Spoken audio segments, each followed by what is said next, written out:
Welcome to Bold Conscious Connections. My name is Raju Panjwani and I'm a certified leadership coach. And I'm Triccia Ramos, a certified high performance coach. Together, we help business leaders redefine success on their terms to create more space and energy so that they live impactful lives. Everyone wants to be seen, heard, and understood. So, at a deeper level, we know that the collective consciousness is important to raise in this world, and leaders who are influencers can make that difference. We, in our coaching programs, teach people how to focus on the interconnectedness, heart-centeredness, and growth from within. And this is what this podcast will be about. So stay tuned and subscribe to wherever you listen to podcasts. Talk to you very soon. Welcome to our podcast. Today's episode is about continuing the conversation we began about enrollment. And today we really wanted to talk to you about what are some of the challenges that a coach might have or might be going through in that enrollment conversation. And whether you're new listening to this or you're okay, you're getting better, or maybe you're an expert enroller already, I think that you'll find value in today's episode for a lot of reasons. And today we're really going to talk about what gets in the way. So I'm here with Raju, my partner, and we're talking about enrollment. And I remember one of the first few times you joined me on an enrollment call. I'm curious if you would just share, with our listeners, what were some of the thoughts that were going through your head when you first started participating on those calls? Well, when we were speaking with our prospect clients and the two of us were together, I was really dumbfounded. It's the only way I can put it, because I didn't know what to expect. And I mean, I kind of thought I was prepared to know what to expect, because, when you're prospecting somebody, or they filled out some application to schedule this call with you, I've spent 40 years in business. So for me, there are other conversations, and I've done a lot of training in my life, but this was a little different. So yeah, I think it was, I came with some trepidations, but about how we close this client, because that's what I'm used to doing in business. And I guess the words and the terminology was all a little bit funky, but as we know, this is a sales call in a way. But the idea is that even in a sale, the first connection that happens between the buyer and the seller is an emotional connection. So I think that was even more relevant here. So I think, I learned a lot from our first couple of calls. Yes. And so if you had to give somebody advice that was just starting out as to how you might establish that emotional connection sooner rather than later on that call, what would be your advice? I think you've said this before. I just think that this is about, for me, it was about listening. Listening intently to what they're communicating. You're not going to just go over the application that they filled out, because that was my tendency to say, you rated yourself this or that on this particular attribute. It's not about that. It's about, that's already been expressed. Now you got to dig deeper and find when they're speaking or they're answering a question you create. So I think the first thing is framing the right questions. And the other part of that is really listening to those answers intently rather than be ready to ask the next question, because ultimately you want to connect with them at a heart level, emotional level. Yeah, you're bringing up a great point. A lot of certification programs or even new coaches, have a script, or they try to create a script for you to follow. And, what happens when you just follow that script? Well, when you follow scripts, you become mechanical, right? So you're not really listening. You're mostly ready to ask the 3 questions or the 5 questions you might have on your list. Hey, if the client says that, or if they say that, maybe you could ask them this question. But no matter how much scripting you get and the questions you are programmed to receive or to speak out, frankly, that is nothing. It's never going to be the the same 5 questions or the same 3 questions you're going to be able to ask those of your prospects, because ultimately it comes down to what is it that your coaching is about to begin with. And, you want to get to, is this candidate coachable, right? And if that's the objective, you're going to have to ask questions that are unique to that situation. I mean, you can start by the 3 to 5 or whatever scripted questions you've got. But frankly, I was using those in our calls, and I was like, okay, well, this doesn't mean anything, because I could ask some variation of that question, but then I'm just asking the question, and I'm not really paying attention to how they're looking at you, whether you're on camera now or in physical meeting. They're shifting in their language and their expressions changing. I mean, those are crucial things. But if you're focused on your questions and not on them, you're going to lose that. Yeah, that's such a great point. So we started doing enrollment calls together probably a good 6 months ago now. Yeah. Mm-hmm. And if you could, put yourself in the now versus 6 months ago, what are some of the things that you've improved since? Well, to use foul language here, I don't consider myself an asshole. But yeah, at times, when you're being a hard ass with your client prospect, or even a client, you want to call them on their BS, right? So I've learned that it's okay when someone's giving you just lip service and they're not ringing true to what they're saying. And again, this takes practice for you to pay attention. What is okay? You said it's okay if they're giving you lip service. No, it's not okay. Yeah. So it's not okay that giving you lip service, because it's okay that you're asking these questions, but you cannot get really good at it. I mean, ultimately, you got to really get good at it. I mean, I'm still learning every day. Everybody's always learning. This is a new art, really. There's an art to this. The science is those questions, the framed questions you might get in a certified coaching program or something like that. But truly, if when you're seeing that your prospect or your client is not really owning up to what they're saying, but they're just giving you that service, you gotta call on them and saying, hey, that's not what you really mean, right? So go back and repeat that, or find a way to get them to reframe what they're saying, right? So I think that's a big thing. Yeah, because I think a lot of coaches, we just inherently want the other person in front of us to feel good and to feel better. But listen, some of the best coaches out there, that's not what drives them. What drives the best coaches out there are results. And it's about getting your client to get results. And sometimes that's going to require, talking in a tone or in a manner that maybe you as the coach are not comfortable doing. But if you don't do it in that moment, how else is the person going to hear it? Right. So we talk about providing support or an environment for the client to be felt supported, but support does not mean that you lose sight of their mission. If you're, in the case of an athlete, if you're trying to get them to be really going to the highest level or accelerate their growth in whatever walk of life that you're coaching, my God, you have to be tough, right? I mean, there's you have to be willing to be tough. Yeah. Well, you have to be willing to be tough. Yeah. So sometimes you may be supportive because, you got to give them a marker for achieving a milestone. Okay, well, then now the next level comes, and you may have to get tough for that.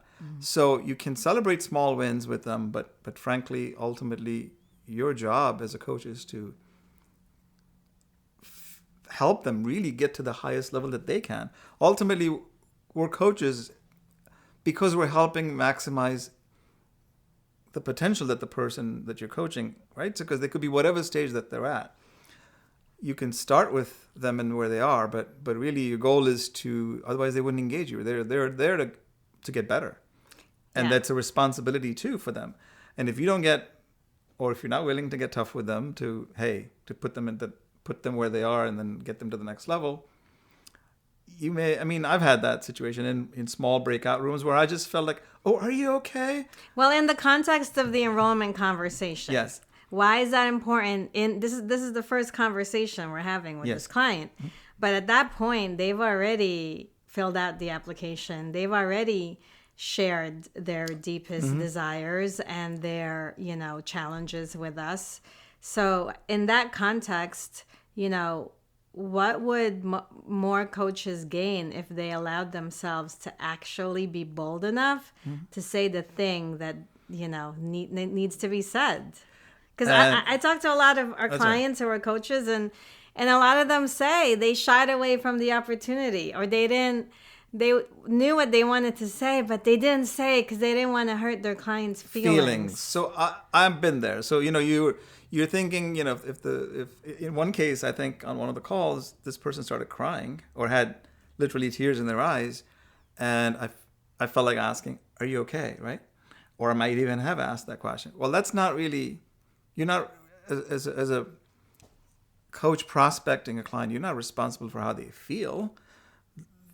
You just got to get depending on the situation, you really have to be bold enough to get them to the next level of saying, yes, I'm, based on what I've just said about what I want to do, based on the application, you got to get them there. And tears could be a lot of things. Yeah. Tears could be a release, which is very helpful, right? That's right.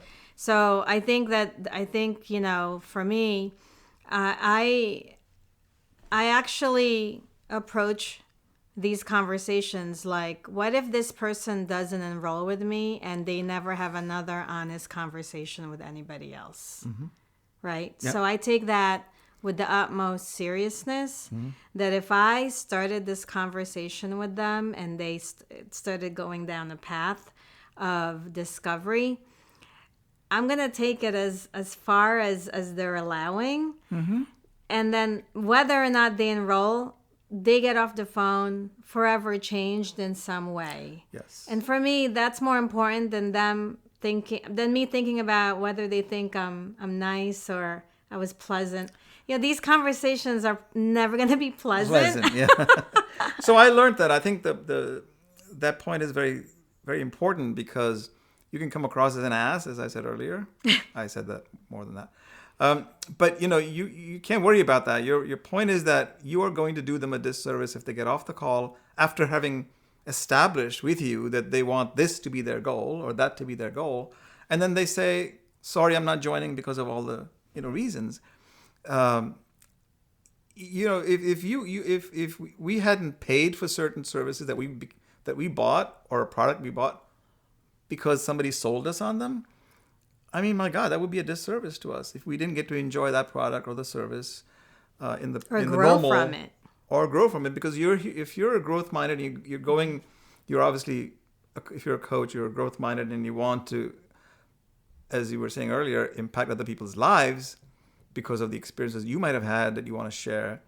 Well, would it be terrible if they didn't get to talk with you and be with you for X number of weeks or whatever the program is? So what if they pay you? That's, we have this relationship, but I think this is closely tied to the money. Like, we all get caught up in this money conversation, and they go, oh, I have to sell and I have to enroll, but, maybe it's okay. They can't afford me, or... Well, before we even go further into that, because I think that's a whole other episode on its own. I think that's coming, because there's a whole episode coming on coaches honoring their worth. Yep. Because, if our work is about teaching our clients to honor their worth, then as coaches, we have to stand in that. We have to be that as well. We have to demonstrate that and role model what that looks like. And that means that we get to charge our worth. Correct. But before we get to that episode, talk a little bit about what some of our people listening to this, what are some of the emotions that you really, because it's really uncomfortable, to be in that conversation. Like, how did you How did you finally overcome that uncomfortable feeling that allowed you to be able to show up and serve at the highest level on those enrollment calls? Well, if we go back to the point about paying attention to all that's going on in that conversation, I mean, frankly, it was helpful that, some of the conversations we were together in. So you're paying attention to their expression and what you're feeling. Listen, it's a two-way conversation. You're qualifying them whether you want them on your program or not to begin with. So it's a conversation to understand whether you belong in this container we're going to create, or a conversation, maybe it's a one-on-one coaching you want to do, whatever it may be. It's overcoming that is about, as I said earlier, I think it's more about knowing and believing, being convinced that what you're going, or this client will really benefit from working with you. So if you don't hold on to that conviction, right, and whatever way you want to communicate that, because you don't want them to get off on the call without saying yes to you.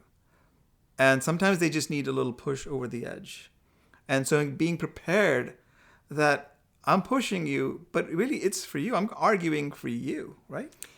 I love that you brought that up, because in the previous episode, we talked about making sure you as the coach, that your energy is up and maximized before you get on these calls.